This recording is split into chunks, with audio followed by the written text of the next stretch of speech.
So I just did a quick read on the article about the situation, and I thought it was very forward toward the future for future students who want to go to school out there in California. California is the fifth state to do it. Sometimes I know we want to watch the videos right away or just watch something, but you kind of have to understand the context behind some of this information that's being presented. I love talking about higher education and perspective because they don't do half the things they say. So it makes it fun to talk about them while they keep failing because they think they're doing things right when they're not. Went to Stanford doesn't necessarily mean you will. Today, Governor Newsom signed a bill that would ban legacy admissions at private universities in California that benefit from state funding. The governor said admission into university should be based on merit, skill, and hard work. KCRA3's Sarah McGrew talked to students in Palo Alto who call this a welcome change.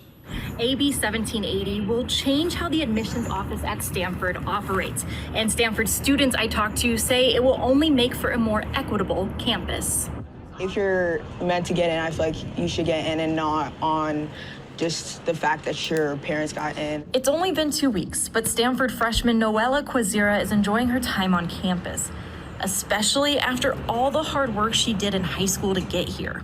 Coming from like an immigrant household and things like that, and just like it's always like kind of things that you have to fight against and things like that. No one else in her family has ever attended Stanford, and she doesn't believe family connection should give anyone the upper hand. It would be better if you were getting in off your own merit. Stanford alum and legacy student Sophie Calcott agrees. It was something kind of shameful because even though, most legacy students, pretty much every legacy student who gets into a school like Stanford is academically qualified to be there, there feels like there's a sense of, but no, you're not. That's why as a student, she worked with the nonprofit Class Action and advocated for a ban on legacy admissions. But certainly I could feel the gasps in the room from the lawmakers when I was the first person in line to say, I'm a legacy student and I support AB 1780. But it's far more than just reassuring legacy students they deserve to be on campus. She says it's about creating more diverse and equitable campus communities and making sure everyone that deserves to be in the classroom has a seat. As we go into the future, as more students of every background get access to, education that will prepare them to make a fantastic application for Stanford, and then they won't be arbitrarily blocked. Reporting in Palo Alto, Sarah McGrew, KCRA. So that was Stanford. I didn't know they interviewed Stanford in that video. And just a quick insight, wealthy person, Peter Thiel attended Stanford, if I'm not mistaken. I believe he did. You can Google him. His last name Thiel,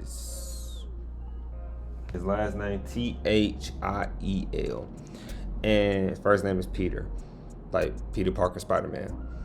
And he's not he can't stand the higher education system either. But the thing is about that, like, Stanford is a very prestige institution, very, I would say, hybrid model institution. Is not very traditional, but it's very modern at the same time. It's very balanced. They don't pick students over staff, and they don't pick staff over students. Very hybrid based. But all that to say is that if someone comes in from any type of background, right? Stanford is known for their very good forward thinking, and that when you leave their institution, you usually become a billionaire. The owner of NVIDIA actually attended Stanford as well. Elon Musk, I believe, attended Stanford. And a lot of, I follow the PayPal Mafia. I believe they all attended Stanford. So I like Stanford a lot. But this gives everyone a fair playing field in California. So imagine all the other states that are not banning legacy admissions. So this means you have a slimmer chance at going to a university. Keyword, you see they said universities. I want to point that out. They didn't say community colleges or 2 years. They said universities. So just remember when you're applying to a school, if you get rejected, why you got rejected, and remember like, oh, I'm in this state. They don't even have, they still have legacy admissions. So I must not be rich enough to go to their school. So don't take it personal. Just go to another school and shine on them and then talk about them until they realize how bright and brilliant you are, because they didn't deserve you anyway. This will be in effect from September 25, will block colleges from giving preference to pupils close to alumni and donors. So what is a legacy admission? First, right? Honestly, I had to look this up. And so the higher education, college world is so broad, and that like you're just not gonna remember everything. It's kind of like learning another language, like stock market, real estate, commercial building, you know, all that, right? It's like its own world and language, except based on education.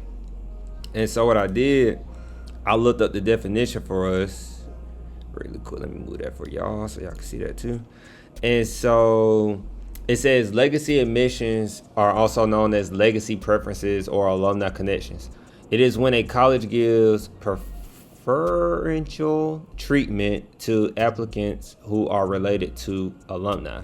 So this can mean, as it said, who are related to alumni. So that can mean your parents, as we're gonna see in here, it's gonna be like parents, or knowing somebody who you might know Elon Musk, and they're like, oh, we'll let you in because you know Elon Musk, and we know since you came to the school, he would give us this money. Literally, that's how it works. And so, for example, I'm not saying Elon Musk did that, but this is an example. I just using that because he got a lot of money. And so they're the fifth state to do it. I want to be clear, they're not the first, they're like fifth. So right here, they did cite it. I did click on it. It took us to some other articles on .edu of that state: Illinois, Colorado, Virginia, and of course California. Now that's 4.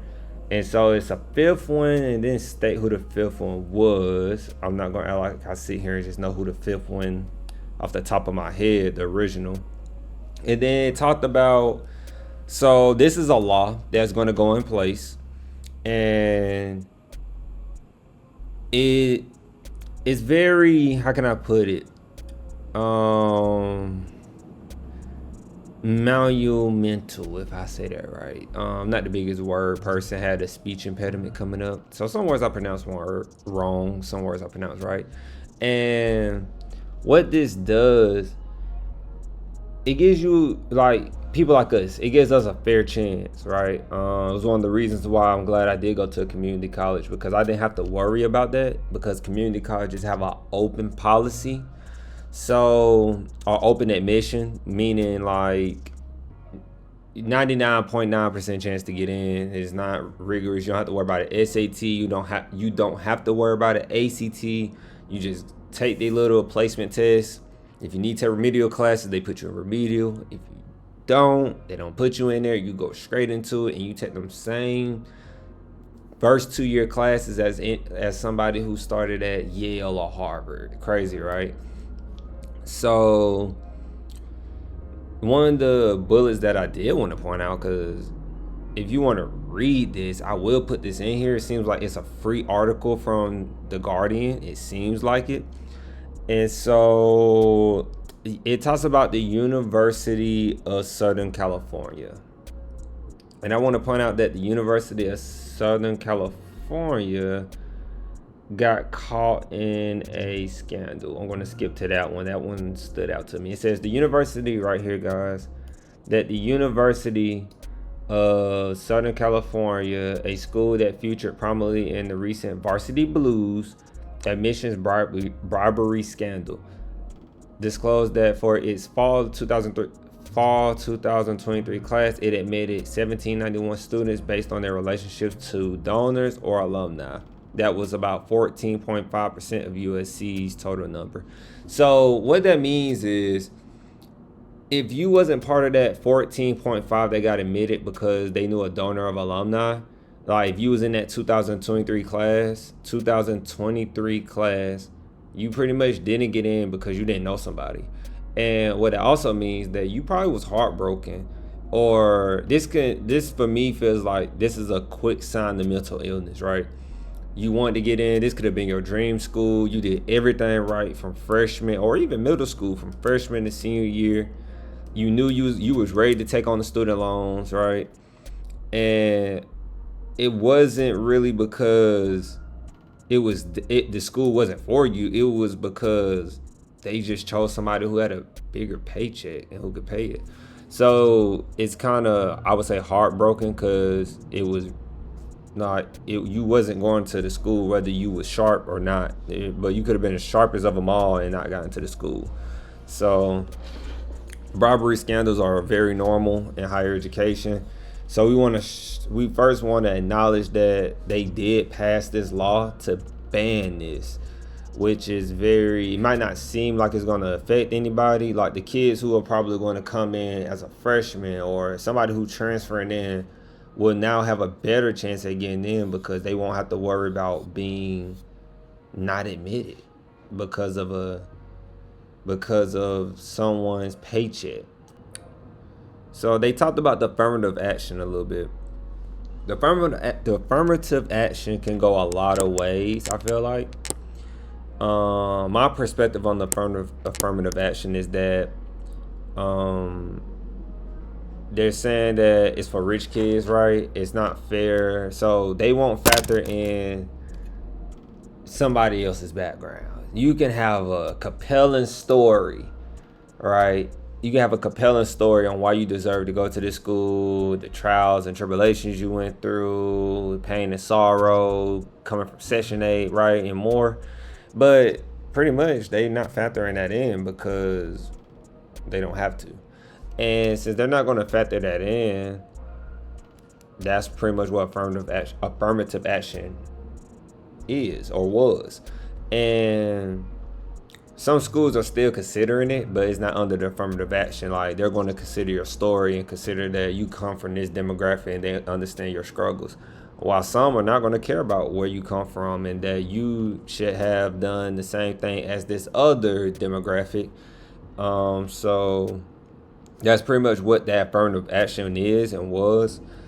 Personally, if you was me, what we build and say, like, starting at a 2-year college and bridging to a 4-year, if you started at a 2-year, you don't have to worry about affirmative action, in my opinion, because, like, once again, you have an open admission. So if you have an open admission, I could take the same classes that you take at a 2-year. I could take it at a community college, avoid all this political stuff or hiccups, and I can bridge to this university. That's why I was so happy about the legacy band, because the legacy band, if I was transferring to another, to a university because I want to advance my degree, it's a chance I wouldn't get in because a legacy student transferring in as a junior.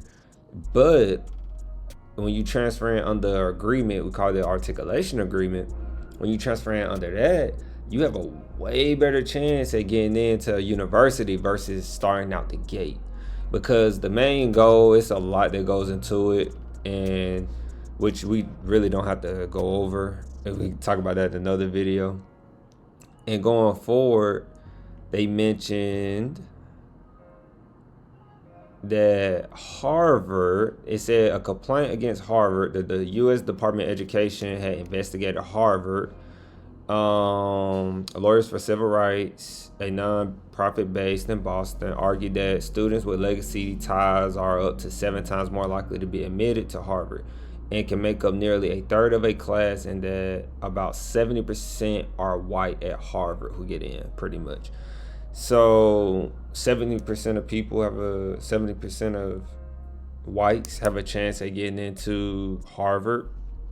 I don't think that's a surprise to anybody, because these schools that are very prestige are built around money. They're built around donors, alumni, and so now these prestige institutions now have to worry, as they cracking down on this, are donors going to take their money away?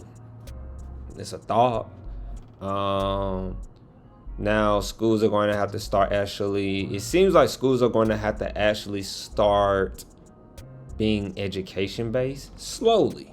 Not right now, but slowly, to ease all the capitalistic political views, right? And hope you feel like you got some insights on things. I'll be sure to put that article in there. And once again, I hope it's free for you. And let's just keep learning. And once again, I can't wait till I graduate so I can talk to you all. We done.